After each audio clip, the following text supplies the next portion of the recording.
안녕하세요. 오늘은 아주 오래된 율법 조문 속에서 지금 우리를 향한 하나님의 살아있는 마음을 발견해 보는 시간입니다. 바로 신명기 20장에서 26장을 통해서 하나님께서 정말 꿈꾸셨던 거룩한 공동체는 어떤 모습이었는지 그 놀라운 청사진을 함께 펼쳐보려고 합니다. 사실 구약의 율법, 특히 신명기 같은 걸 읽다 보면 문득 이런 질문이 들 때가 많죠. 아니 이게 수천 년 전 이야기인데 지금의 나랑 도대체 무슨 상관이지? 하고요. 언뜻 보면 그냥 딱딱하고 오래된 규칙들의 나열처럼 보일 수 있거든요. 그런데요, 정말 신기한 건 한 걸음만 더 깊이 들어가 보면 이 법조항들 안에 시대를 초월하는 하나님의 따뜻한 마음, 그러니까 그분의 공의와 자비가 어떻게 만나고 있는지가 정말 선명하게 보이기 시작한다는 겁니다. 그래서 오늘 우리는 신명기 20장에서 26장까지를 크게 네 가지 주제로 나눠서 살펴볼 거예요. 첫째는 전쟁이라는 가장 가혹한 현실 속에서의 정의. 둘째는 모든 생명을 향한 존엄성. 셋째는 세상과 구별된 공동체의 질서는 어떠해야 하는지. 그리고 마지막으로 이 모든 것들이 향하는 지점, 바로 감사와 나눔의 예배에 대해서 이야기해 보겠습니다. 이 여정을 통해서 하나님의 성품을 더 깊이 알아가는 시간이 될 겁니다. 자, 그럼 첫 번째 주제부터 바로 시작해 볼까요? 전쟁이라는 정말 가장 극단적인 상황 속에서도 하나님께서는 당신의 백성이 어떻게 정의를 실현하기를 원하셨는지 한번 살펴보겠습니다. 여기서 진짜 놀라운 점을 발견하게 되는데요. 신명기 20장에 말하는 전쟁의 규칙은요, 당시 고대 근동의 다른 어떤 문화와도 비교가 안 될 만큼 독특합니다. 세상의 전쟁은 뭐예요? 그냥 다 파괴하고 힘으로 찍어 누르고 정복하는 게 목적이잖아요. 그런데 하나님 백성에게 주어진 지침은 완전히 달랐습니다. 먼저 평화를 제안하고 두려움에 떠는 사람들은 그냥 집으로 돌려보내고 심지어 미래의 생명을 위해서 과일나무는 베지 말라고까지 하세요. 이건 전쟁의 목적이 단순한 파괴가 아니라는 걸 아주 분명하게 보여주는 거죠. 바로 이게 핵심입니다. 이 전쟁의 승패는 군사력이나 무기가 결정하는 게 아니었던 거죠. 오직 너희 하나님 여호와께서 너희와 함께 하시는가, 바로 여기에 달려 있다는 강력한 신앙 고백인 겁니다. 그렇기 때문에 이 전쟁은 인간의 탐욕을 채우기 위한 정복 전쟁이 아니라 이 땅의 죄를 없애고 하나님의 거룩한 통치를 세우기 위한 말 그대로 거룩한 전쟁이었던 거예요. 자, 그런데 이 놀라운 정의의 원리는 전쟁터에서만 그치지 않습니다.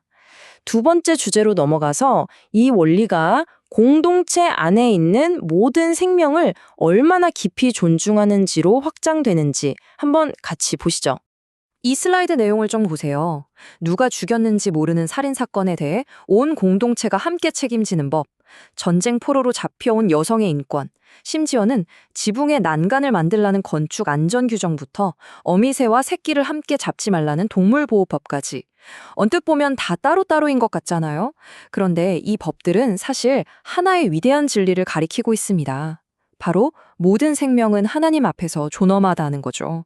하나님은 가장 연약하고 작은 생명 하나하나까지 정말 귀하게 여기시는 분이라는 걸 이 법들을 통해서 말씀하고 계시는 겁니다. 이렇게 개별적으로 보이는 정의와 자비의 원칙들은요, 결국 이스라엘이라는 공동체의 구조, 그 자체를 만들어 가도록 계획된 거였습니다.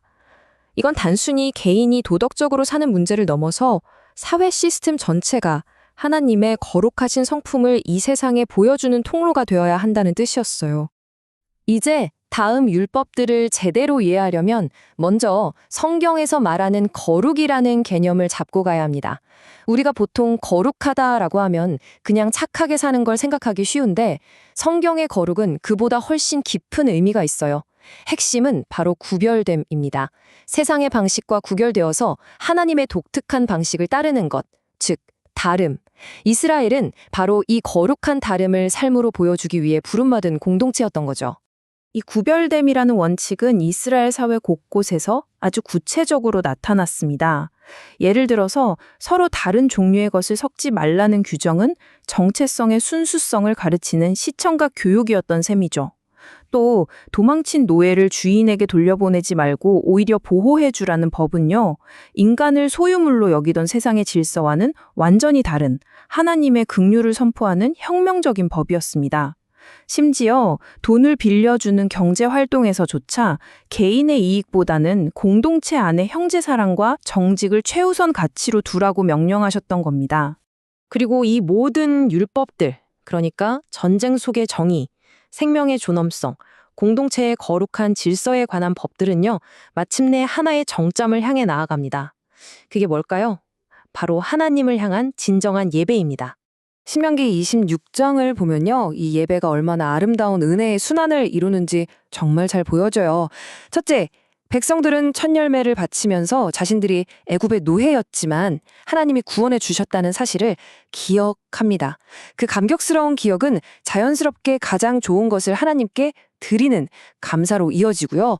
그런데 여기서 끝나지 않아요. 그 감사는 공동체 안에 레위인, 나그네, 고아, 과부, 즉 가장 연약한 이들과 함께 나누는 삶으로 완성됩니다. 진정한 예배는 교회 건물 안에만 머무는 게 아니라 삶의 현장으로 흘러가야 하는 것이었구나 하는 걸 깨닫게 되죠. 결국 신명기에 나오는 이 율법들은 그냥 흩어져 있는 규칙들의 목록이 아니었습니다. 이것은 정의와 자비, 거룩함과 감사가 완벽하게 어우러져서 하나님의 살아있는 성품을 온 세상에 보여주는 하나의 거룩한 공동체를 위한 통일된 청사진이었던 겁니다. 이 수천 년 전의 청사진은 오늘을 살아가는 우리에게 아주 깊은 질문을 던지고 있습니다. 나의 가정, 나의 교회, 그리고 내가 속한 이 사회 안에서 우리는 이 생명 존중과 정의, 감사와 나눔의 원리를 과연 어떻게 구체적으로 살아내고 있는가? 이 질문을 우리 마음 깊이 품고 하나님의 거룩한 공동체를 함께 세워나가는 저와 여러분이 되기를 소망합니다. 들어주셔서 감사합니다.